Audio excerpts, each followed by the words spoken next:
അപ്പോൾ ലുക്മാൻ അവതരിപ്പിച്ച ക്യാരക്ടർ ഒരു അപ്പർ കാസ്റ്റാ, ഐ മീൻ ആ ക്യാരക്ടർ. അപ്പോൾ അവനെ ഞാൻ കാസ്റ്റ് ചെയ്തത് ഏതാണ്ട് ഒരു വെളുത്ത കളറുള്ള ഒരാളായിരുന്നു. അവൻ ആ കാറ് തരില്ല എന്ന് പറഞ്ഞു, പകരം ലുക്മാനാ കൊണ്ടിരുന്നു. അപ്പോൾ ഞാനിങ്ങനെ ആലോചിച്ചപ്പോൾ കുഴപ്പമില്ല, നിറവും ജാതിയും തമ്മിൽ വലിയ ബന്ധമൊന്നുമില്ല എന്ന് വിശ്വസിക്കുന്ന ആളാണ് ഞാൻ. നിറം വേറെ ജാതി വേറെ, അതിലും നിങ്ങൾക്ക് രാഷ്ട്രീയം കാണാം, രാഷ്ട്രീയം ഇല്ലാതൊന്നും ഉണ്ടാവില്ലല്ലോ, അതതിൻ്റെ കൂടെ വന്നോളൂ. നമ്മളിവിടെ അല്ല ജീവിക്കുന്നത്, നമ്മൾ അല്ലെങ്കിൽ നമ്മൾ കണ്ണടച്ചിട്ടൊന്നും കാണുന്നില്ല എന്ന് അഭിനയിക്കേണ്ടി വരും. എങ്കിൽ പോലും ആ കണ്ണടക്കലും ആ മിണ്ടാതിരിക്കലും രാഷ്ട്രീയമാണ്. ഒരു കടപ്പുറത്ത് പുള്ളി പോയി നിന്നപ്പോൾ കടൽ നോക്കിയിട്ട് ഒരാളിങ്ങനെ നിൽക്കുന്നുണ്ട്. അപ്പോൾ പുള്ളി ആലോചിച്ചെന്ന് പറഞ്ഞു, എന്തിനായിരിക്കും ആൾ നിൽക്കുന്നുണ്ടാവും, അയാൾ ആരെ കാത്തു നിൽക്കുന്നു. അങ്ങനെ ആലോചിച്ചിട്ട് ഇയാൾ എവിടുന്നാ വരുന്നു, ആരെയും കാത്തു നിൽക്കണോ, ആരെയും പോയതാണോ എന്നൊക്കെ ഇങ്ങനെ ആലോചിച്ച് എബോട്ടല്ലി ചെയ്ത് പുള്ളി പറഞ്ഞതാന്ന്. അതിലാണ് അത്ര എബോട്ടല്ലി വന്നു കിടിപ്പോയില്ല കേട്ടിട്ട്.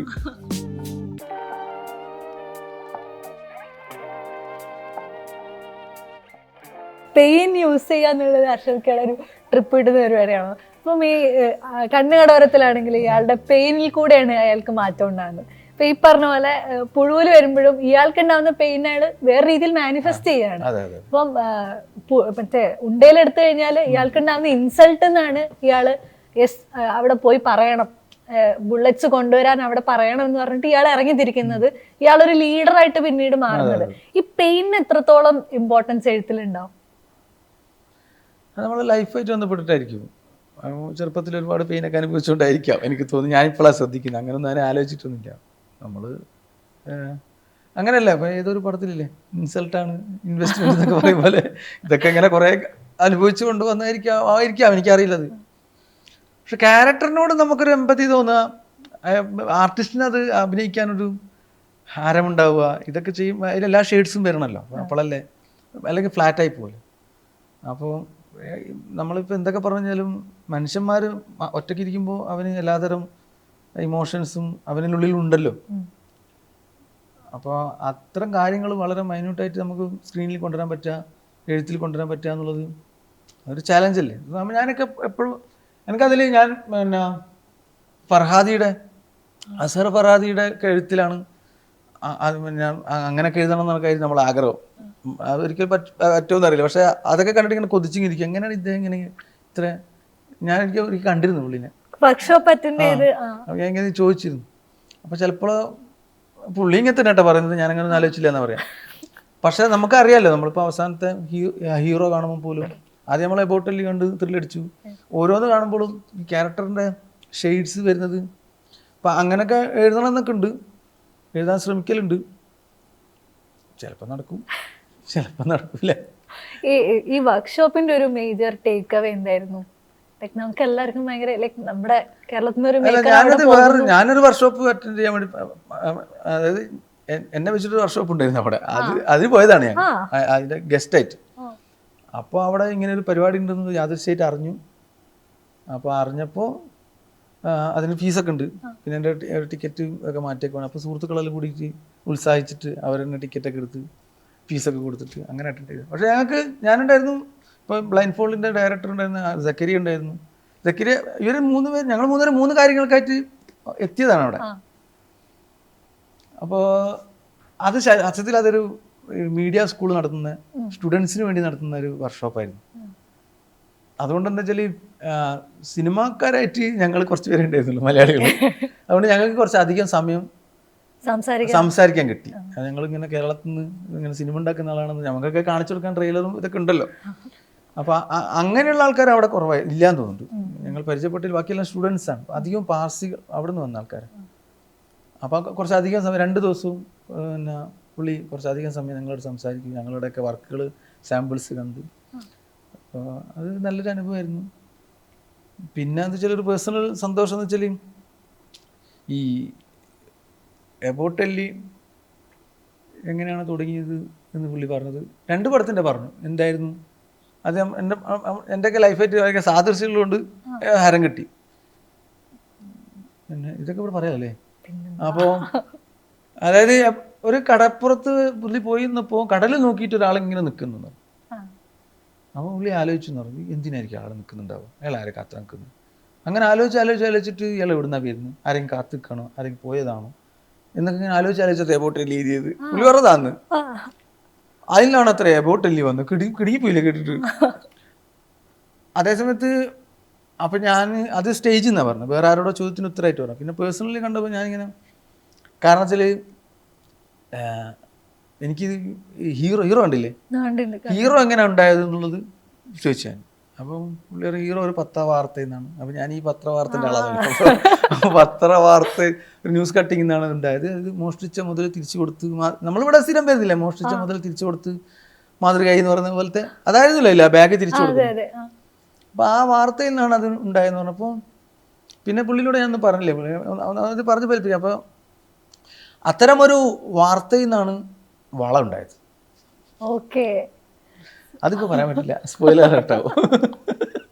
പത്രവാർത്തയിൽ നിന്നാണ് വളയുടെ ഒരു ലൈക്ക് നമുക്ക് കാണുമ്പോൾ അത് അത്ര കോമഡി ആയിട്ട് തോന്നുന്നില്ല. അപ്പോൾ നമ്മൾ പൊതുവെ ഒരു ധ്യാൻ ശ്രീനിവാസൻ സിനിമ അല്ലെങ്കിൽ ഇപ്പം ലുക്മാൻ സിനിമ അത്ര കോമഡി അല്ല, പക്ഷെ ധ്യാൻ ശ്രീനിവാസൻ സിനിമ എന്ന് പറയുമ്പോൾ നമുക്ക് കുറച്ചുകൂടെ ഒരു തമാശയായിരിക്കാം, ഒരു അങ്ങനെ പൊതുവെ ഉള്ള ഒരു യോണർ ടൈപ്പിംഗ് ഉണ്ടല്ലോ, അപ്പം അതായിരിക്കാം എന്നുള്ള ധാരണയുണ്ട്. പക്ഷെ ട്രെയിലർ അത്ര കാര്യമായിട്ടൊന്നും വെളിപ്പെടുത്തുന്നില്ല. വള സംസാരിക്കുന്ന വിഷയം എന്താണ്? അതെന്താ വെളിപ്പെടുത്താൻ പറ്റാത്തത്? ഇതിൽ ആദ്യകാലത്തെ ഡ്രാഫ്റ്റിലൊക്കെ എല്ലാ സീനിലും വള കാണിക്കുകയോ മെൻഷൻ ചെയ്യുകയോ ചെയ്യുന്നുണ്ട്. ഇറ്റ്സ് ഓൾ അബൌട്ട് വളയാണ്. അതുകൊണ്ടാണ് എൻ്റെ tag story of a bangle വളരെ സിമ്പിളായിട്ട്. അതിൻ്റെ അപ്പുറത്ത് ആ സിനിമയെക്കുറിച്ച് പറഞ്ഞാൽ സ്പോയിലറാണെന്ന് മാത്രമല്ല, ഒരു വളയുമായി ബന്ധപ്പെട്ടിട്ടുള്ള മൂന്ന് കപ്പിൾസിൻ്റെ കഥയാണത്. ലുക്മാൻ ശീതൾ അഭിനയിക്കുന്ന അവരുടെ ഒരു കപ്പിള്, പിന്നെ ധ്യാനും രവീണ രവിയും, പിന്നെ കുട്ടേട്ടനും ശാന്തി ഈ 3 കപ്പിളുടെ കഥയാണ് ബേസിക്കലി. പക്ഷെ ഇവരെല്ലാവരെയും പരസ്പരം കണക്ട് ചെയ്യുന്നതോ ഒരു വളയാണ്. അപ്പോൾ ഇത് ഞാനിത് 17 എഴുതിയത്, 17 എൻ്റെ ഫസ്റ്റ് ഡ്രാഫ്റ്റ് ആയിരുന്നു, 2017. 17 അവസാനത്തിലെ മറ്റുമാണ് ഞാൻ ഈ വാർത്ത സ്ക്രോൾ ചെയ്തപ്പോൾ ഇങ്ങനെ ഫേസ്ബുക്കിൽ കണ്ടതാണ്. പത്ര കട്ടിങ് നോർമൽ വാർത്തയാണ്, സാധാരണ വാർത്തയാണ്. ഇപ്പം പറയാൻ പറ്റാത്തതുകൊണ്ട് പടം റിലീസായി കഴിഞ്ഞാൽ നിങ്ങൾക്ക് എല്ലാവർക്കും അറിയാൻ പറ്റും എന്തായിരിക്കും ആ വാർത്ത എന്ന്. അപ്പോൾ അത് എനിക്ക് ഭയങ്കര, അതായത് അതെന്നെ സംബന്ധിച്ചിടത്തോളം ഒരു ചാലഞ്ചിങ് ആയത്. ഒരു ഒബ്ജക്റ്റ് വെച്ചിട്ട് ഒരു പൂർണ്ണമായ സിനിമ എങ്ങനെ, അതും ഒരു ലൈറ്റ് വെയ്റ്റ്, വളരെ ലൈറ്റ് ഹാർട്ടഡ് ആയിട്ടുള്ള സിനിമയാണിത്. ഒരു ഭയങ്കര ഹെവി പരിപാടികളൊന്നും ഇല്ലാത്ത. ഞാൻ ആദ്യമൊക്കെ എഴുതിയത് സറ്റയർ മൂഡിലായിരുന്നു എഴുതിയത്, പിന്നെ അത് മാറ്റി സെമി സറ്റയർ ആക്കി. അങ്ങനെ അതിൻ്റെ ജോണർ തന്നെ പലപ്പോഴായിട്ട് ഞാൻ മാറ്റിയിട്ടുണ്ട്. അവസാനം മുഹാഷിലെത്തിയപ്പോൾ മുഹാഷിൻ പറഞ്ഞു, നിങ്ങൾ ഇത് തന്നെ ഞാനൊരു കൊമേഴ്സ്യലായിട്ട് ഞാൻ ഒന്ന് ട്രൈ ചെയ്യാം ഈ സംഭവം. അപ്പോൾ അത് ട്രൈ ചെയ്യുന്നു. അതാണിപ്പോൾ നിങ്ങൾ പറഞ്ഞത്, ആദ്യം ചോദിച്ചതല്ലേ. അപ്പോൾ ഒരു ഒബ്ജക്റ്റ് വെച്ചുകൊണ്ട് എങ്ങനെ നമുക്ക് പലരുടെയും ലൈഫും എങ്ങനെ മാറി മറിയുന്നു എന്നുള്ളതൊക്കെ ഇതിൽ പിന്നെ എല്ലാം വരുന്നുണ്ട്. അതുകൊണ്ടാണ് ഇൻ്റർവ്യൂവിൽ പലർക്കും ഇത് പറയാൻ പറ്റാത്തത്. ഇത് പറയാൻ അവർ വിചാരിച്ചു കഴിഞ്ഞാലും പറ്റില്ല. കാരണം വെച്ചാൽ ഇത് അങ്ങനെ കൊളുത്തിയാണുള്ളത്.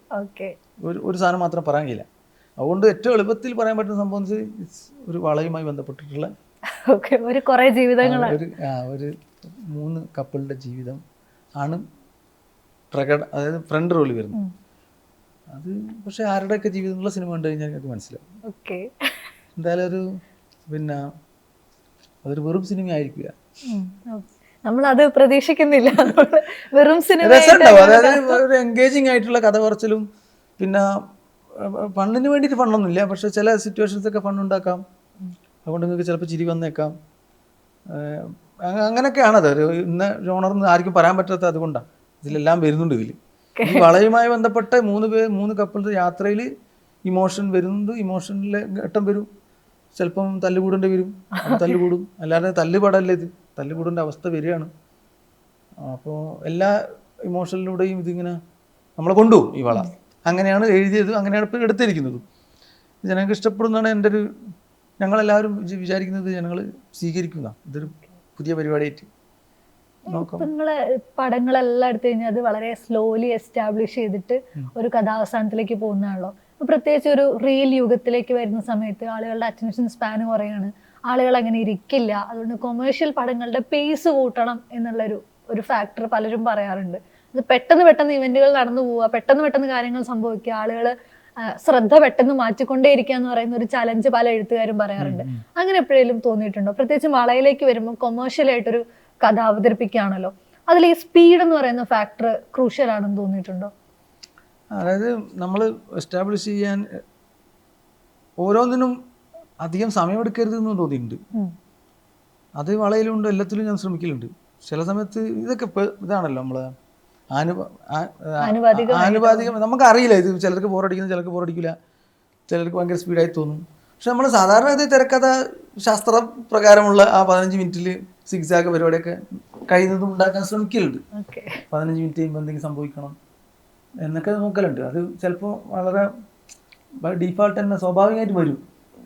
അങ്ങനെയൊക്കെ അല്ലാതെ പിന്നെ ഇത് കണ്ട് കുറച്ചു കാലം കഴിഞ്ഞ് മറന്നു പോകുന്ന സിനിമ ചെയ്യണമെന്ന് എനിക്കൊരാഗ്രഹമില്ല. ആ സിനിമയുടെ സബ്ജക്റ്റ് ആണെങ്കിലും സിനിമ കൈകാര്യം ചെയ്യുന്ന എന്താണെങ്കിലും ശരി, അത് കാലങ്ങൾ എത്ര കഴിഞ്ഞാലും റെലവൻ്റ് ആയിരിക്കണം എന്നെനിക്ക് നിർബന്ധമുണ്ട്. അങ്ങനത്തെ സബ്ജക്റ്റുകൾ ഞാൻ സിനിമയ്ക്ക് വേണ്ടിയിട്ട് എഴുതാറുള്ളൂ. അപ്പോൾ ഇതുവരെ ചെയ്ത സിനിമകളിലൊക്കെ അങ്ങനെയൊക്കെ തന്നെയാണ്, ഇനി വരാൻ പോകുന്നതും അങ്ങനെ തന്നെയാണ്. ഇതെത്ര കാലം പോകുമെന്ന് അറിയില്ല. അങ്ങനെ ചെയ്യാൻ പറ്റാത്ത അവസ്ഥ വരുമ്പോൾ നമ്മൾ ഈ പരിപാടി കണ്ടെന്ന് നിൽക്കും, ഇത്രയേ ഉള്ളൂ. കാരണം ചിലപ്പോൾ ഭയങ്കര നിർബന്ധം വരും. അങ്ങനെ എനിക്കൊരു അങ്ങനെ ഒരു നിർബന്ധമൊന്നുമില്ല. ഇതല്ലെങ്കിലും വേറെ പണിയൊക്കെ എനിക്കറിയാം, അതുകൊണ്ട് ആ പ്രശ്നമില്ല. കഴിയുന്നിടത്തോളം പിന്നെ ഇത് കണ്ട് മറന്നു പോകുന്ന സിനിമയാവരുത് എന്ന് ശ്രമിക്കാറുണ്ട്. ആഷിഖയുടെ സിനിമകളിലെല്ലാം ഇത്തരം ഒരു പൊളിറ്റിക്കൽ ലെയർ നമുക്ക് ഭയങ്കര എവിഡൻ്റ് ആണ്. പക്ഷെ ഒരു സമയത്ത് നമ്മളിപ്പോൾ പൊളിറ്റിക്കൽ സിനിമകൾ എടുക്കുന്നത് കലാമൂല്യത്തിന് മേൽ അല്ലെങ്കിൽ കഥയ്ക്ക് മുകളിൽ ആ രാഷ്ട്രീയം മുഴച്ചു നിൽക്കുന്ന സാഹചര്യം ഉണ്ടായിട്ടുണ്ട്. പക്ഷെ അർഷദ്ക്കയുടെ കഥകളിലേക്ക് വരുമ്പോൾ ഇതിൻ്റെ ഒരു പ്രോപ്പർ മിക്സിംഗ് ഉണ്ട്. അതായത് ജനങ്ങളുടെ ജീവിതം അല്ലെങ്കിൽ ഒരാളുടെ, ഒരു വ്യക്തിയുടെ, അയാളുടെ ചുറ്റുമുള്ള ആളുകളുടെ ജീവിതത്തിലേക്ക് സ്വാഭാവികമായി കയറി വരുന്ന ഒരു രാഷ്ട്രീയമാണ് അവിടെ ഉള്ളത്. ഈ രാഷ്ട്രീയം പറയണം, ഇതാണ് എൻ്റെ സിനിമകൾ, ഇത്തരം രാഷ്ട്രീയം സംസാരിക്കണം എന്നുള്ള ഉദ്ദേശം അതിനകത്ത് ശക്തമായിട്ട് തന്നെ ഉണ്ടോ? അത് സ്വാഭാവികമായിട്ടും ഈ പറഞ്ഞ പോലെ കടന്നു വരുന്നതാണോ? രാഷ്ട്രീയം പറഞ്ഞേക്കാമെന്ന് വിചാരിച്ചിട്ട് എഴുതുന്നല്ലത്. രാഷ്ട്രീയമില്ലാത്ത സിനിമ ഏതാണുള്ളത്? ഞാൻ പലപ്പോഴായിട്ട് പറയുന്നത്, എല്ലാവരും പറയുന്നതാണ്. രാഷ്ട്രീയം ഒഴിവാക്കിക്കൊണ്ട് ഒരു കലാപ്രവർത്തനം, നിങ്ങൾ മിണ്ടുന്നതും മിണ്ടാത്തതൊക്കെ രാഷ്ട്രീയമാണ്. പക്ഷേ നമ്മളെ മലയാളികൾ കുറച്ച് പേർക്ക് ഇങ്ങനെ തെറ്റിദ്ധാരണയുണ്ട്, രാഷ്ട്രീയ പ്രവർത്തകരെ കുറിച്ചുള്ള സിനിമയാണ് രാഷ്ട്രീയ സിനിമ എന്ന്. അങ്ങനെയില്ല. നമ്മൾ ഏത് സിനിമ എടുത്തു കഴിഞ്ഞാലും എല്ലാം രാഷ്ട്രീയത്തിൽ ഞാൻ പലപ്പോഴായിട്ട് പറഞ്ഞുകൊണ്ടിരിക്കുന്നതാണ്. എന്നേക്കാൾ കൂടുതൽ മറ്റുള്ളവരും പറയുന്നുണ്ട്. പക്ഷേ നേരത്തെ ചന്ദ്ര ചോദിച്ചതുപോലെ നമ്മളുടെ രാഷ്ട്രീയ നിലപാടുകളും രാഷ്ട്രീയ ഡയലോഗ്സൊക്കെ മുഴച്ചു നിൽക്കുകയും ലൈഫ് അതിൽ മിസ്സാകുകയും ചെയ്യുമ്പോൾ അതൊരു ബോറാണ്, അത് നമുക്ക് ഓക്വേർഡായി തോന്നും. അങ്ങനെ ആവാതിരിക്കണമെന്ന് ശ്രദ്ധിക്കാറുണ്ട്. അത് ചിലപ്പോൾ വിജയിക്കും, ചിലപ്പോൾ പാളിപ്പോവും. പിന്നെ ഞാനങ്ങനെ ഒരു ക്യാരക്ടർ ഡ്രിവൺ സിനിമകളാണ് അങ്ങനെയാണ് ഉണ്ടാകുക. ഒരു പ്ലോട്ടായിരിക്കും നമുക്ക് തുടക്കത്തിലുള്ളൊരു നമുക്കൊരു തുടക്കത്തിലുള്ള ഊർജ്ജം അതാണ് തരുന്നതെങ്കിലും അത് ക്യാരക്ടറിലൂടെ പറയാനാണ് ശ്രമിക്കുന്നത്. അങ്ങനെയാണ് നമ്മളിപ്പോൾ ഒരു പത്രവാർത്ത ഛത്തീസ്ഗഡിൽ തിരഞ്ഞെടുപ്പ് ഡ്യൂട്ടിക്ക് പോയ പോലീസുകാർ ദുരിതത്തിൽ നിന്ന് പത്രവാർത്ത കേൾക്കുമ്പോൾ അതിൽ നിന്നും കുറച്ച് കഥാപാത്രങ്ങളിലൂടെ അത് പറയാം, അങ്ങനെയും പറയാം, അല്ലാതെയും പറയാം സിനിമ. അതേപോലെ തന്നെ കോവിഡ് കാലത്ത് എന്തായിരുന്നു സ്റ്റേറ്റ് ഈ പാവപ്പെട്ട ജനങ്ങളോട് ചെയ്തിരുന്നത് എന്നത് ആലോചിക്കുമ്പോൾ ഞാനൊരു തീരപ്രദേശത്തുകാരനാണ്. വടകര താഴങ്ങാടി കടപ്പുറത്താണ് ഞാൻ ജനിച്ച സ്ഥലം. ഇപ്പോൾ എനിക്കറിയാം തീരപ്രദേശത്തിനോട് കാറ്റ് എളുപ്പത്തിൽ വീശുന്നതാണ്, തുറന്ന സ്ഥലമാണ് എന്നൊക്കെ പറഞ്ഞിട്ട് സാധാരണ നമ്മുടെ നോർമൽ ആൾക്കാരൊക്കെ അൺലോക്കിംഗ് പ്രോസസ്സിലൂടെ ഒക്കെ ജീവിതം ആസ്വദിച്ചുകൊണ്ടിരിക്കുമ്പോഴൊക്കെ തീരപ്രദേശത്ത് കുറച്ചുകൂടി കഴിഞ്ഞിട്ടായിരുന്നു ഈ അൺലോക്കിംഗ് ഒക്കെ വന്ന് തുടങ്ങിയത്. അപ്പോൾ എനിക്കറിയാം അവർ എത്രത്തോളം മറ്റുള്ളവരെ അപേക്ഷിച്ച് കുറച്ചുകൂടി ബുദ്ധിമുട്ടിയിരുന്നു. അപ്പോൾ കോവിഡിൻ്റെ ഒരു പശ്ചാത്തലത്തിൽ ഇത്തരം കാര്യങ്ങളൊക്കെ നമ്മൾ സംസാരിക്കേണ്ടതുകൊണ്ടാണ് നമ്മളൊരു ബച്ചു എന്ന് പറഞ്ഞ ക്യാരക്ടറിലൂടെ, പിന്നെ ആ ക്യാരക്ടറിനൊരു മുഴുപ്പുണ്ടാവാനും ക്യാരക്ടറൈസേഷൻ ഉണ്ടാവാനും അയാൾക്കൊരു ജീവൻ ഉണ്ടാവാനൊക്കെ ആയിരിക്കും പിന്നെ നമ്മളെ ശ്രമം. അങ്ങനെയാണ് ഞാൻ അപ്രോച്ച് ചെയ്യാറ്. അല്ലാതെ ഒരു പ്രസംഗം നടത്തി കളയാൻ കരുതിയിട്ട് അങ്ങനെ ആവാതിരിക്കാൻ ശ്രമിക്കാറുണ്ട്. നോക്കാം നമ്മൾ ഇതുവരെ എങ്ങനെയാണ് പറഞ്ഞത്, ഇനി എങ്ങനെയാണ് പറയാൻ പോകുന്നത്. ഈ പറഞ്ഞ പോലെ കഠിനകടോരം തന്നെ എടുത്താൽ തന്നെ അതിൽ ഒരുപാട് ജീവിതങ്ങളാണ്. ഇപ്പൊ ബച്ചു എന്ന് പറയുന്ന ഒരു ക്യാരക്ടറിന് ഒരു ട്രാവൽ ഉണ്ടാകുന്നുണ്ട്. അയാള് ആദ്യം എങ്ങനെയാണ്, പിന്നീട് ഉപ്പ എങ്ങനെയാണ് അയാളെ സ്വാധീനിച്ചത് ഒരു പോയിന്റിൽ, അതിനുശേഷം ഉപ്പയുടെ മരണം എങ്ങനെയാണ് അയാളെ സ്വാധീനിക്കുന്നത്, അതിനുശേഷമുള്ള ഒരു ഷിഫ്റ്റ്, അയാളുടെ എൻഡ്, നായകൻ അവിടെ വില്ലൊടിക്കുന്നില്ലെങ്കിൽ പോലും അയാളുടെ പ്രവൃത്തി പൂർത്തിയാക്കി അവിടെ ഒരു പൂർണ്ണതയിൽ എത്തുന്നുണ്ട്. ഇത് എല്ലാ സിനിമകളിലും മിക്കവാറും എല്ലാ നായകന്മാർക്കും സംഭവിക്കുന്നതാണ്. പക്ഷെ അർഷദ്ക്കയുടെ റൈറ്റിങ്ങിൽ ഇൻട്രസ്റ്റിംഗ് ആയിട്ട് തോന്നിയത് ഈ ബച്ചുവിന്റെ ഒപ്പമുള്ള എല്ലാ മനുഷ്യർക്കും ഈ ഒരു ട്രാവൽ ഉണ്ട്. ഇപ്പോൾ ഉമ്മയാണെങ്കിൽ, സിസ്റ്റർ ആണെങ്കിൽ, അളിയനാണെങ്കിൽ, ഇപ്പം അതിൽ മറ്റേ പാർട്ടി പ്രവർത്തകനായ സുധീർ ചെയ്തിട്ടുള്ള ക്യാരക്ടർ ആണെങ്കിൽ, ഇവർക്ക് എല്ലാവർക്കും ഈ പറയുന്ന ട്രാവലും അവസാനം ഒരു പൂർണ്ണതയുണ്ട്. എല്ലാ മനുഷ്യരും ഇങ്ങനെ പൂർണ്ണരാവണം അവസാനം എന്നുള്ളൊരു ചിന്ത വരുന്നത്, അത് ഈ 3 മണിക്കൂർ സിനിമയ്ക്കകത്തേക്ക് ഇത്രയും ആളുകളുടെ കഥകൾ കൊണ്ടുവരുന്നത് എങ്ങനെയാണ്? അത് പിന്നെ സിനിമയ്ക്ക് ശേഷം ഇവർക്കൊക്കെ യാത്ര ഉണ്ടല്ലോ. എന്നെ അങ്ങനെ ആലോചിക്കാൻ പഠിപ്പിച്ചത് എൻ്റെ ഗുരുവാണ്, ജോൺ പോൾ സാറാണ്. അപ്പോൾ ഒരുവിധം എല്ലാ പ്രശ്നങ്ങളും നമ്മൾ സാധാരണ നാട്ടിൻപുറത്ത് വെച്ചിട്ടുണ്ട്. ഒരു മരണം നടന്നിട്ട് പോലും തിരിഞ്ഞു നോക്കിയില്ല എന്ന് പറയില്ലേ. നാട്ടിൻപുറത്ത് സാധാരണ എല്ലാവരും, നാട്ടിൻപുറത്തല്ല എല്ലാ മനുഷ്യന്മാരുടെ കൂടെ അടുത്തൊക്കെ പറയുന്നൊരു ഒരു പ്രയോഗമാണ്, മരണം നടന്നിട്ട് പോലും വന്നില്ല എന്നൊക്കെ പറയും. അത് തന്നെയാണ് ഇവിടെ വർക്ക് ചെയ്തത്. എല്ലാ പ്രശ്നങ്ങളും മരണത്തോടു കൂടി ഇല്ലാതാവുന്നില്ല, ആ മൊമെൻറ്റിൽ അത് തൽക്കാലം ഇല്ലാതാവുന്നുള്ളൂ. അതിനുശേഷം സിനിമ തുടങ്ങുകയാണെങ്കിൽ നമ്മളത് നീളാണെങ്കിൽ ചിലപ്പോൾ ഇവരൊക്കെ പഴയ പോലെ പെരുമാറിയെന്ന് വരും. പക്ഷെ മരണം എന്ന ഒരു വലിയ യാഥാർത്ഥ്യത്തിൻ്റെ മുമ്പിൽ ഒരു നിമിഷത്തേക്കെങ്കിലും അവരുടെ എല്ലാ പ്രശ്നങ്ങളും, അങ്ങനെയാണ് മനുഷ്യർ. അത് ഈ കഠിന കടോരം കുറച്ചുകൂടി എന്നെ സംബന്ധിച്ചിടത്തോളം എൻ്റെ ഏറ്റവും പേഴ്സണൽ സിനിമയാണ്. എൻ്റെ ജീവിതവുമായി ബന്ധപ്പെട്ടിട്ട് ഒരുപാട് സംഭവങ്ങളും ഇമോഷണൽ ഇൻസിഡൻസൊക്കെ കൂട്ടിച്ചേർത്തിട്ടുണ്ടാക്കിയ, മറ്റൊന്നും എൻ്റെ പേഴ്സണലല്ല, ഇത് ഭയങ്കര പേഴ്സണലായിട്ടുള്ള സിനിമയാണ്. പേഴ്സണൽ ഒരുപാട് കാര്യങ്ങളുണ്ട്. അപ്പോൾ മരണം എങ്ങനെയാണ് നമ്മളോട് അതുവരെ ഉണ്ടാതിരുന്ന ആൾക്കാരും നമ്മളോട് അതുവരെ വിരോധം കാണിച്ചവർ, സുഹൃത്തുക്കളാണെങ്കിലും ബന്ധുക്കളാണെങ്കിലും അയൽവാസികളാണെങ്കിലും, ആ മൊമെൻറ്റിൽ അവർ എല്ലാം മറന്ന് കൂടെ ഉണ്ടാവും. അതിന് പിന്നെ അപ്പുറത്തെ രാഷ്ട്രീയ വ്യത്യാസങ്ങളോ ജാതി വ്യത്യാസങ്ങളോ ആ മൊമെൻറ്റിൽ ഉണ്ടാവില്ല. ഈ ഒരു മരണഭയത്തിൻ്റെ മേലെ ഉണ്ടാവും. അത് ഉണ്ടയിലുണ്ട്, ഒരു ഫ്രാക്ഷനിൽ കാണിക്കുന്നുണ്ട്. ഉണ്ടയിൽ ഉണ്ണി എന്ന ക്യാരക്ടർ അവതരിപ്പിച്ച നമ്മളെ ഇവരില്ലേ പൊതുവാൾ, അവന് ആ മറ്റേ അറ്റാക്കിന് ശേഷം അതിനുശേഷം ഇന്നലെ ലുക്മാൻ വന്നിട്ട് ചോദിക്കുന്നുണ്ടല്ലോ അവനോട്, അവർ തമ്മിൽ എപ്പോഴും പ്രശ്നങ്ങളുള്ളത്. ലുക്മാൻ ഒരു ആദിവാസി സമൂഹത്തിൽ നിന്ന്, മറ്റേയാളൊരു നായരാണ്. അപ്പോൾ ഇന്നലെ എന്ന് പറയുമ്പോൾ ഇന്നലെ ഞാൻ ഇല്ലടാ എന്ന് പറഞ്ഞിട്ട് മരിച്ചു. അതായത് ആ മരണം ഇതിൻ്റെയൊക്കെ അപ്പുറത്ത് നിൽക്കുന്നൊരു, പക്ഷേ എല്ലാവർക്കും അല്ല കേട്ടോ, ചില കേസിൽ മരണമൊന്നും മൈൻഡ് ചെയ്യാത്ത ആൾക്കാരുണ്ട്. പക്ഷേ നോർമൽ ലൈഫിൽ മരണം ആ മൊമെൻറ്റിലെങ്കിലും നമ്മളെ ബാക്കി എല്ലാ വർഷവും തൽക്കാലത്തെങ്കിലും നമ്മളെ മറപ്പിക്കും. അതാണ് ഞാൻ അതിൽ പറയാൻ ശ്രമിച്ചത്. കാരണം വെച്ചാൽ സാധാരണഗതിയിലുള്ള ഒരു തിരക്കഥാ സ്ട്രക്ചറിൽ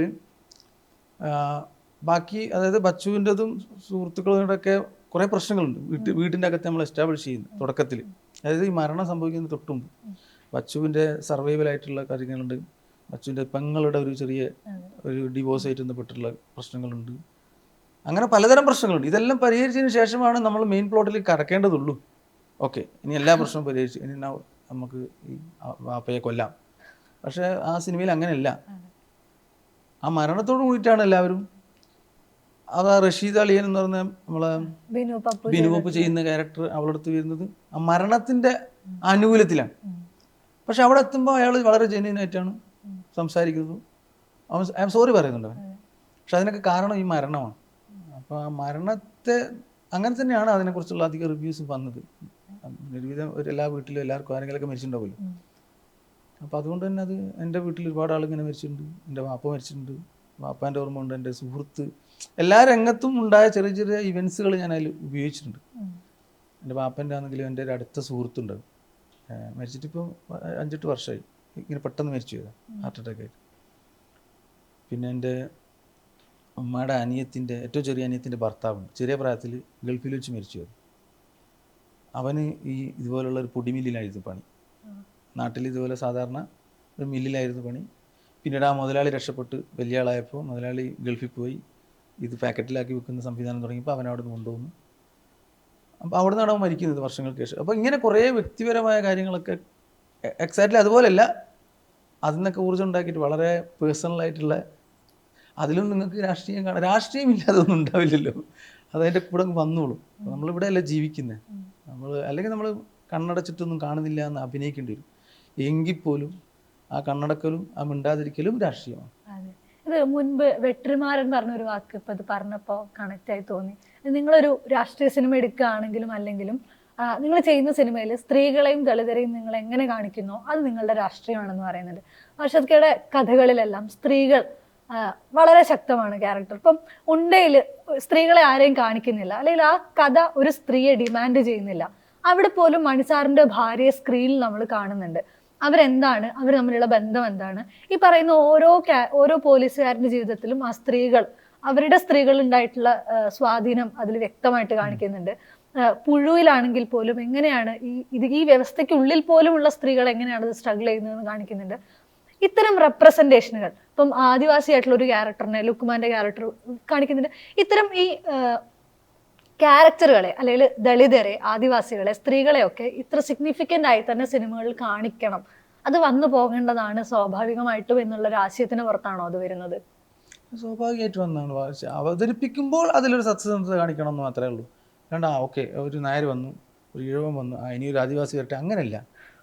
ആ കഥക്ക് അനുയോജ്യമായിട്ടുള്ള ക്യാരക്ടർ ഉണ്ടാക്കുമ്പോൾ അവരെ കാണിക്കുമ്പോൾ അതിലും ഒരു വ്യക്തത കുറവുണ്ട്. ഇപ്പോൾ നമ്മളിപ്പോൾ ഒരു ആദിവാസിയെ അല്ലെങ്കിൽ സ്ത്രീ അല്ലെങ്കിൽ എന്തായാലും മാർജിനൈസ്ഡ് കമ്മ്യൂണിറ്റിയിൽ നിന്ന് ആരെയും കാണിക്കുമ്പോൾ അവരെല്ലാവരും പോസിറ്റീവായിട്ട് കാണിക്കണം എന്നല്ല കേട്ടോ അതിൻ്റെ അർത്ഥം. ആ ക്യാരക്ടറിൻ്റെ സ്വഭാവത്തിനനുസരിച്ചാണ്.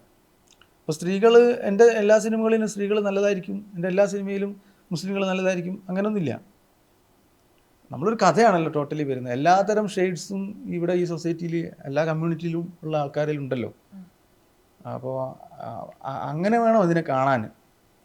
ഇപ്പം ഒരു വളരെ ഒരു വില്ലൻ സ്വഭാവം കാണിക്കുന്ന നെഗറ്റീവ് ഷെയ്ഡുള്ള സ്ത്രീ നമ്മുടെ സൊസൈറ്റിയിലുണ്ടല്ലോ, മുസ്ലിങ്ങളുണ്ടല്ലോ, എല്ലാവരും ഉണ്ടല്ലോ.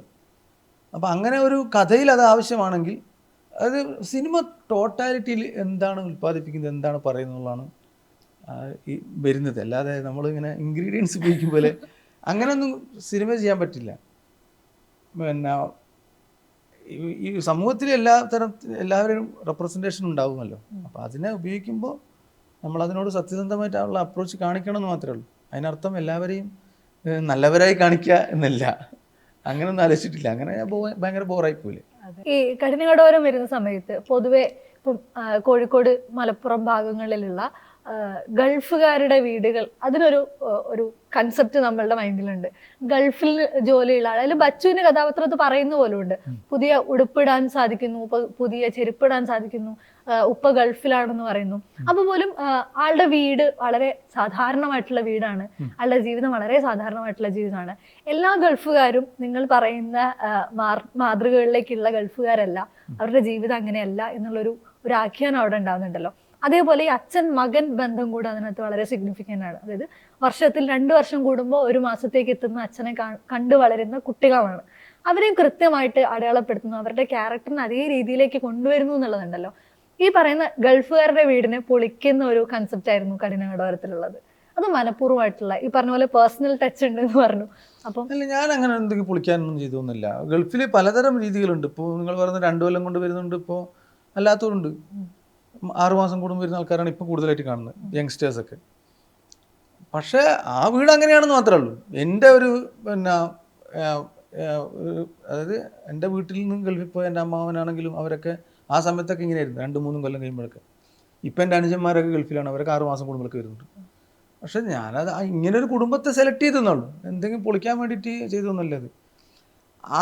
ആ വീടും ആ പരിസരവും സെലക്ട് ചെയ്ത് കഴിഞ്ഞാൽ, അത് എഴുത്തിൽ സെലക്ട് ചെയ്ത് കഴിയുമ്പോൾ അതിനോട് സത്യസന്ധത കാണിക്കണം എന്നേ ഞാൻ വിചാരിച്ചുള്ളൂ. അല്ലാതെ ഗൾഫുകാരെ പൊങ്ങച്ചക്കാരായിട്ട് കാണിച്ചിരുന്നു പണ്ട്, ഇപ്പോഴില്ലല്ലോ. ഇപ്പം അങ്ങനെയില്ല. അപ്പം മുമ്പൊക്കെ പൊങ്ങച്ചക്കാരായിട്ട് കാണിച്ചിരുന്നു, പൊട്ടന്മാരെ വിഡ്ഢികളായിട്ട് കാണിച്ചിരുന്നു സിനിമകളിലൊക്കെ ഗൾഫ്. പക്ഷേ ഇപ്പം അങ്ങനെയൊന്നുമില്ല, ഇപ്പോൾ കുറേ ആയിട്ട് അങ്ങനെയൊന്നുമില്ല. അങ്ങനെ എന്തെങ്കിലും പൊളിക്കണം എന്നില്ല. പക്ഷേ ഗൾഫ് അല്ലെങ്കിൽ അതൊന്നും ആയിരുന്നില്ല എൻ്റെ ഉദ്ദേശം. ഞാൻ പറയില്ല, മരണം, പിന്നെ വാപ്പ ഒരു ഭയങ്കര ഇമോഷണലാണ് അതിൽ. അത് പിന്നെ അത് ഇനി തുടർ സിനിമകളും ചിലപ്പം വന്നെന്ന് വരും. എനിക്ക് എൻ്റെ വാപ്പ ആയിട്ട് ബന്ധപ്പെട്ടിട്ടുള്ള ഇപ്പം ഇനി എൻ്റെ ഇറങ്ങാൻ പോകുന്ന സീരീസ് ഉണ്ട്, അതിലും ഒരു വാപ്പ ഒരു ഇമോഷണൽ പരിപാടി ഉണ്ട്. അപ്പോൾ അത് നമ്മളൊരു വ്യക്തിപരമായ കാര്യങ്ങളാണ്. അത് എന്തെങ്കിലും പൊളിച്ചാളിയൊന്നുമല്ല. കഠിനകടോരം അങ്ങനെ ഒരു സംഭവമേ അല്ല. അത് വളരെ പേഴ്സണലായിട്ടുള്ളൊരു സിനിമയാണ് അതിൽ. പക്ഷെ അത് അരാഷ്ട്രീയ സിനിമയൊന്നുമില്ല. അത് വ്യക്തമായ രാഷ്ട്രീയം പറഞ്ഞിട്ടുണ്ട്, പിന്നെ കരയിപ്പിച്ചിട്ടുണ്ട് ആൾക്കാരെ. അതിൽ രസം ഭയങ്കര കോമഡി ഒക്കെ ഉണ്ടായില്ലേ, അതായത് എന്നോട് വിയോജിക്കുന്ന ആൾക്കാർ പോലും കരഞ്ഞിട്ടുണ്ട്. എന്നിട്ട് അവർ വാണിംഗ് ചെയ്തിട്ടുണ്ട്, ഇത് കണ്ടു കഴിഞ്ഞാൽ ചിലപ്പോൾ നിങ്ങളോട് കരഞ്ഞു പോകും, പക്ഷെ ഒരിക്കലും കരയാൻ പാടില്ല. അങ്ങനെയൊക്കെയാണ് കോമഡിയാ മൊത്തത്തില്. ഈ പറഞ്ഞ പോലെ ഇതിലെ പാട്ടുകൾ, ഇതിലെ വരികൾക്ക് ഭയങ്കര ആഴം ഉണ്ടായിരുന്നു. അപ്പോൾ പ്രേമക്കത്ത് പാട്ടാണെങ്കിലും അല്ല തുടക്കത്തിൽ വരുന്ന പാട്ടാണെങ്കിലും സിനിമയുടെ മുഴുവനും ഒരു അംശം ആ പാട്ടുകളിലും കൂടെ ഒളിപ്പിച്ചിട്ടുണ്ട്. അതും കൂടെയാണ് ഈ കരയിപ്പിക്കുന്നതിൽ വലിയൊരു പങ്ക് കൊടുത്തെന്ന് തോന്നുന്നു. ആ പാട്ടുകളെ കുറിച്ച്, അത് പിന്നീട് വലിയ രീതിയിൽ സോഷ്യൽ മീഡിയയിൽ ആഘോഷിക്കപ്പെട്ട പാട്ടുകളാണല്ലോ, അതിനെ പറ്റിയുള്ള അതിന്റെ ഫുൾ ക്രെഡിറ്റ് ഡയറക്ടർക്കാണ്. കടയോരത്തിനെ കുറിച്ചല്ലേ പറഞ്ഞത്, അതിലെ പാട്ടുള്ളൂ. മുഹാഷിനാണ്. മുഹാഷിന് ഭയങ്കര മ്യൂസിക് സെൻസ് ഉള്ള ആളാണ്. സിനിമയിൽ എവിടെ മ്യൂസിക് ഉപയോഗിക്കണം എവിടെ ഉപയോഗിക്കേണ്ട എന്നതിനെ കുറിച്ച് നല്ല ധാരണ ഉള്ള ആളാണ്. എനിക്കിതിനെക്കുറിച്ച് ഒരു ധാരണയില്ലാത്ത ഒരാൾ. അപ്പോൾ അവൻ, അതായത് ആ മ്യൂസിക് ഡയറക്ടറെക്കാളും ലിറിസിസ്റ്റിനേക്കാളൊക്കെ അതിൻ്റെ ഫുൾ മാർക്ക് ഞാൻ കൊടുക്കുക ആ സിനിമയുടെ ഡയറക്ടർ. അവൻ്റെ ഒരു അതിനെക്കുറിച്ചുള്ള ആ ധാരണ, വ്യക്തമായ ധാരണ ഉള്ളത് കൊണ്ടാണ് അത്രയും നല്ല പാട്ടുകൾ ആ പടത്തിൽ ഉപയോഗിക്കാൻ പറ്റിയത്. നമ്മൾ തിരക്കഥ രചനയിൽ തന്നെ മ്യൂസിക്കൽ സപ്പോർട്ട് ഉണ്ടായിരുന്നു. ഈ അതായത് ഉപയോഗിച്ച മ്യൂസിക്കല്ല, ഇത്തരം മ്യൂസിക്കുകൾ അതിന്റെ മൂഡ് സെറ്റ് ചെയ്ത് ഞാൻ അങ്ങനെ ആദ്യമായിട്ടാണ് തിരക്കഥ നെറേറ്റ് ചെയ്യാനൊക്കെ പോകുമ്പോൾ ഉണ്ടക്കും പുഴുവിനൊന്നും അങ്ങനത്തെ ഒരു പരിപാടിയൊന്നും ഇപ്പോൾ പലരും അങ്ങനെയാണല്ലോ ചെയ്യുന്നത്, മ്യൂസിക്കും പരിപാടിയൊക്കെ. എനിക്ക് അങ്ങനെ കഥ പറയാൻ ശീലമില്ല. അപ്പം പക്ഷേ ത്രൂ ഔട്ടല്ല, ചില രംഗങ്ങളിൽ ഇപ്പോൾ ഉദാഹരണത്തിന് സെക്കൻഡ് ഹാഫിലൊക്കെ ചില മുഹൂർത്തങ്ങളൊക്കെ പറയുമ്പോൾ നമ്മൾ റെഫറൻസ് മ്യൂസിക്, കാരണം കഠിനകടോരം നമ്മൾ കഥ പറയുന്ന അവസാനത്തെ നായകനാണ് ബേസിൽ. അപ്പോൾ അതിനു മുമ്പ് പല നായകന്മാരോടും കഥ പറഞ്ഞപ്പോൾ നമ്മൾ ഈ മ്യൂസിക്കൽ സാധനങ്ങളൊക്കെ റെഫറൻസുകൾ ഉപയോഗിച്ചിട്ടൊക്കെയാണ് പറയുന്നത്. അപ്പോൾ അന്നേ ഈ ഡയറക്ടർ മുഹാഷിൻ്റെ മനസ്സിൽ ഈ മ്യൂസിക്കലാണ് ഇത് വരാൻ പോകുന്നത്, അതിനെക്കുറിച്ച് നല്ല ധാരണ ഉള്ളൂ. ആ ധാരണക്കനുസരിച്ചിട്ട് പിന്നെ ഇത് പറയുമ്പോൾ തന്നെ ഈ കഠിനകടോരം ഞാൻ പറയില്ല, അതിൽ മ്യൂസിക്, അതിൽ ടെക്നീഷ്യന്മാരാണെങ്കിലും ശരി, പ്രൊഡ്യൂസറാണെങ്കിലും ശരി, ഇതെല്ലാം ഏറ്റവും അവസാനത്തെ ആൾക്കാരാണ് ഇപ്പോൾ നിങ്ങൾ കാണുന്ന ആൾക്കാർ. പലരുടെയും ഫ്ലാറ്റുകളിൽ കയറി ഇറങ്ങിയിട്ടാണ് ആ പടം ഇങ്ങനെ ആകുന്നത്. അപ്പോൾ ഞാൻ എവിടെയൊക്കെ കഥ പറഞ്ഞിട്ടുണ്ട് അവരെല്ലാവരും കരഞ്ഞിട്ടുണ്ട്, കേൾക്കുന്നവർ കരഞ്ഞിട്ടുണ്ട്, വൺലൈൻ പറഞ്ഞിട്ട് കരഞ്ഞിട്ടുണ്ട്. 15 മിനിറ്റ് മാത്രം അതിൻ്റെ ഒരു ചുരുക്കം പറഞ്ഞപ്പോഴും കരഞ്ഞിട്ടുണ്ട്. അപ്പോൾ നമുക്ക് ഉറപ്പാണ് ഇത് കരയും. അപ്പോൾ കരയിപ്പിക്കാൻ തന്നെയാണ് തീരുമാനിച്ചിട്ടാണ് നമ്മൾ എഴുതുന്നത്. അപ്പോൾ അതിന് കുറച്ചുകൂടി സോൾഫുള്ളായിട്ടുള്ള വരികൾ വേണം. നമ്മളെ മനസ്സിൽ ആ തുടക്കത്തിൽ ഇവ മാത്രമേ ഉള്ളൂ, പരാതി മാത്രമേ ഉണ്ടായിരുന്നുള്ളൂ. പിന്നെ അവരുടെ തിരക്കും പരിപാടിയൊക്കെ ആയിട്ടാണ് വേറെ ഉമ്പാച്ചിക്കൊക്കെ കൊടുക്കേണ്ടി വന്നത്. പക്ഷെ അതും ഹിറ്റായി, അതും ഇഷ്ടപ്പെട്ടു. ഉമ്പാച്ചി ഇപ്പോൾ നമ്മളെ മുഹാഷിൻ്റെ തന്നെ അടുത്ത ഇതേപോലെ വളയിലും എഴുതിയിട്ടുണ്ട്. പക്ഷേ ആ വളയിലെ അറബി പാട്ടാണ് എഴുതിയത്. ഇതാണ് എൻ്റെ മ്യൂസിക്. എനിക്ക് അതിൽ റോളില്ല, ഞാൻ എൻ്റെ ഒരാളല്ല. അത് ഡയറക്ടറുടെ കോളാണ് ഫുള്ളായിട്ട്.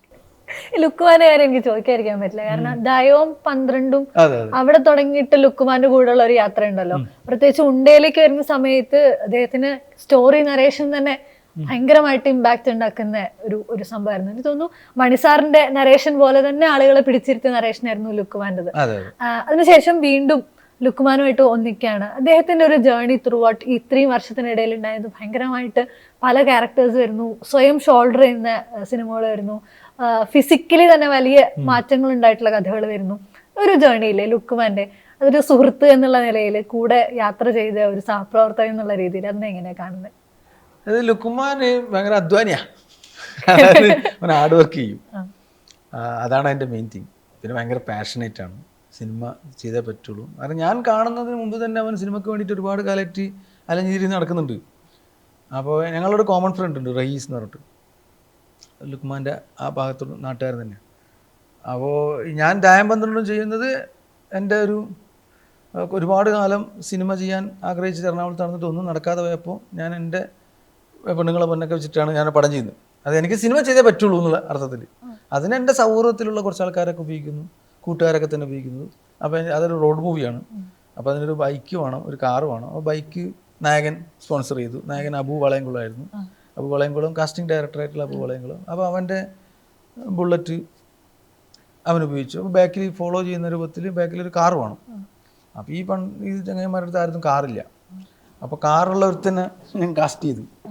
അപ്പോൾ അവന് ലാസ്റ്റ് മിനിറ്റിൽ വരാൻ പറ്റില്ല എന്ന് പറഞ്ഞു. ഇതാകെ കുറച്ച് അത്ര അധികം പൊന്നൊന്നും ഇല്ല എൻ്റെ പെണ്ണും കൊടുത്ത്, കുറച്ചേ ഉള്ളൂ, ഹൈവേസിലുള്ള പൈസ പാടതാണ്, എനിക്ക് പടം ചെയ്യണം അത്രേ ഉള്ളൂ. കാരണം ആ അങ്ങ് അറ്റത്തെത്തി ഞാൻ അത്രയും ശ്രമിച്ചിട്ടൊന്നും നടക്കാത്തതുകൊണ്ട്. അപ്പോഴാണ് റയീസ് പറഞ്ഞത്, പിന്നെ നാടകത്തിലൊക്കെ അഭിനയിക്കുന്ന നമ്മളൊരു സുഹൃത്തുണ്ട്, എൻജിനീയർ പഠിച്ചതാണ്. അപ്പോൾ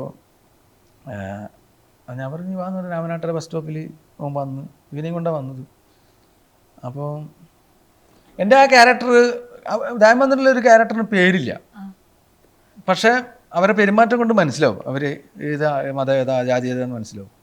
അപ്പോൾ ലുക്മാൻ അവതരിപ്പിച്ച ക്യാരക്ടർ ഒരു അപ്പർ കാസ്റ്റാണ്, ഐ മീൻ ആ ക്യാരക്ടർ.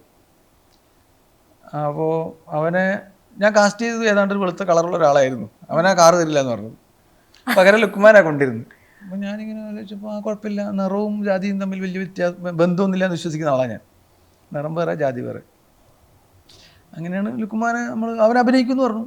അപ്പോൾ ഞാൻ പറഞ്ഞു അഭിനയിക്കാൻ കൊണ്ട് കാര്യമില്ല, കാറ് വേണം, എനിക്ക് കാറുണ്ട് എന്ന് പറഞ്ഞു. അങ്ങനെ അവൻ പറഞ്ഞത്. പിന്നീട് ഇപ്പം അടുത്ത കാലത്ത് ഞാൻ അറിയുന്നത് അവനത് വാടക എടുത്താന്നൊക്കെ. ഇപ്പം അടുത്ത് എനിക്കൊന്ന് സുലേഖ മനസ്സിലായ സമയത്ത് മറ്റവന് ഇത് ഇൻ്റർവ്യൂ പറയുമ്പോഴാണ് ഞാൻ അറിയുന്നത്. എൻ്റെ ധാരണ അവൻ കാറൊക്കെ ഉള്ള വലിയ പൈസക്കാരനാണ്. അങ്ങനെയാണ് അത് ഷൂട്ട് ചെയ്തത്. പിന്നെ അതിനുശേഷം പിന്നെ അവൻ എറണാകുളത്ത് നിന്നുകൊണ്ട് നിരന്തരമായ ശ്രമങ്ങളും അതിലാണ് അവൻ്റെ ഒരൊറ്റ പിന്നെ എഫേർട്ടിൻ്റെ റിസൾട്ടാണ്. ഞങ്ങളാരും അവനെ സഹായിച്ചിട്ടൊന്നുമില്ല. അത്രയും നല്ല സൗഹൃദം അവനുണ്ടാക്കി. എനിക്കൊക്കെ പുറമേ എറണാകുളത്ത് നിൽക്കുകയും അതിലൊരു പ്രത്യേക കഴിവുണ്ട് എനിക്ക്, അത് മെയിൻറ്റെയിൻ ചെയ്യണം. അത് എല്ലാവർക്കും ഉണ്ടാക്കാൻ എനിക്കൊന്നും ഇല്ലത്. അത് സൗഹൃദം മെയിൻറ്റെയിൻ ചെയ്യുക, അതിനൊക്കെ എടുക്കണം. അങ്ങനെ ഉണ്ടായി വരുന്ന പ്രൊജക്റ്റുകളാണ്. അപ്പോൾ അധ്വാനിക്കും, എന്ത് റിസ്ക് കൊടുക്കാൻ തയ്യാറാണ്. ഈ ആക്ച്വലി വളമൊക്കെ ആലോചിക്കുന്ന സമയം മുതലേ അവനോട് ഞാൻ പറയുന്നുണ്ട്, പണ്ട് തന്നെ 2017 17-18 കാലത്തൊക്കെ ഞാൻ പറഞ്ഞിട്ടുണ്ടായിരുന്നു അവനോട്, ഇങ്ങനൊരു പരിപാടി വരുന്നുണ്ട്, ചെയ്യണം എന്നൊക്കെ. പക്ഷെ ഇപ്പോഴായത് ഓരോ സിനിമക്ക് ഓരോ സമയമല്ലേ. അതിന്റെ സമയം തെളിഞ്ഞിരിക്കുന്ന സമയമാണ്. 19-ാം തീയതി അങ്ങനെയൊന്നുമില്ല. സിനിമ എന്ന് പറഞ്ഞാൽ അങ്ങനെ ഒരു നിരന്തര വിജയോ അതൊന്നുമില്ല. ഓരോ പടത്തിൻ്റെ റിസൾട്ടിനനുസരിച്ച് ഇത് ഇത് മാറിക്കൊണ്ടിരിക്കുമല്ലോ. അതങ്ങോട്ട് അംഗീകരിച്ച് കഴിഞ്ഞാൽ നിരാശ ഒന്നും ഉണ്ടാവില്ല. വലിയൊരു വിജയമായിട്ട് വള മാറട്ടെ. വിജയത്തിനപ്പുറത്തേക്ക് എനിക്ക് തോന്നുന്നു ശക്തമായിട്ടുള്ളൊരു കഥയാണ് അതിനെ ഡ്രൈവ് ചെയ്യുന്നത്. കഥപ്പടാണ്. ഓക്കെ, ആ കഥപ്പടം എല്ലാ ആളുകളുടെ ഉള്ളിലേക്ക് എത്തട്ടെ, ഒരു നല്ല അനുഭവം ആവട്ടെ. താങ്ക് യു സോ മച്ച് ഇത്രയും നേരം ഞങ്ങൾക്ക് വേണ്ടി സ്പെൻഡ് ചെയ്തതിന്. Thank you.